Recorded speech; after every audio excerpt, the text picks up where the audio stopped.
Evangelista Torricelli fue un físico italiano, el cual dedujo que de un fluido contenido en un recipiente, la velocidad con la que fluye el líquido a través del orificio es igual a la velocidad con la que un cuerpo, a la altura inicial del agua, cae en el vacío. Ahora, si el líquido se considera como un fluido ideal, esta velocidad se puede expresar como la raíz cuadrada de 2 veces la gravedad por la altura. Pero en un caso real, ¿qué tanta exactitud tendría esta ecuación? Pues eso es justo lo que vamos a averiguar haciendo un experimento.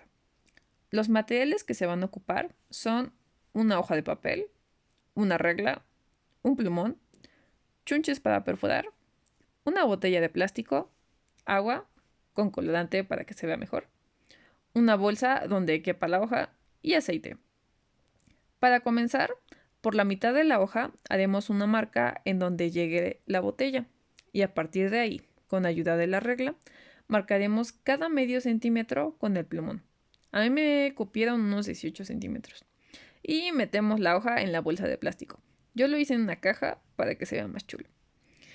A continuación, en la botella de plástico medí 10 centímetros y a partir de ahí con el plumón hice 13 marcas de 1 centímetro para después perforar la primera marca con el alfiler. Y así es como queda el sistema. Como se va a tirar el agua, usé una tina para que no se desperdicie. Entonces tapamos el orificio, llenamos la botella hasta el tope. Tuve que ir por más agua porque se acabó. Y soltamos. Para comparar la velocidad experimental con la de Torricelli, necesitamos saber la distancia que alcanza cada chorrito con respecto al nivel del agua en el que se encuentra al salir del caudal. Así que se fueron anotando estos datos en una tabla conforme se vaciaba la botella hasta que el chorrito dejó de salir. Después se hizo el mismo procedimiento perforando con el clavo, pero el edificio quedó muy irregular y el chorrito salió terrible. Así que improvisé creando un agujero más grande con el mismo alfiler a ver qué tal. Igual que con el anterior, los datos se anotaban en una tabla. Y rápidamente volvemos a repetir el mismo procedimiento, pero con el aceite. Así que medimos las 13 marcas, perforamos, tapamos, rellenamos y soltamos. Como el aceite es mucho más viscoso, no se logró tener un caudal con la perforación de la aguja, así que pasamos directamente a agrandar el orificio. Soltamos y ahora sí, anotamos los datos en una tabla. Ya teniendo todas las distancias, pasamos el sistema a un diagrama más simple y ubicamos la fuerza de gravedad. Ahora, por la primera ley de Newton, en el eje X, la velocidad del chorrito se mantiene constante, por lo que se puede calcular al dividir la distancia entre el tiempo que tardó. La distancia ya la obtuvimos en el experimento, pero el tiempo no. Esto lo podemos calcular con la ecuación de caída libre de un cuerpo. Despejamos el tiempo, lo sustituimos en la ecuación de la velocidad y así obtenemos la velocidad inicial del chorrito. Ya teniendo la ecuación, podemos obtener la velocidad de todos los chorritos que medimos.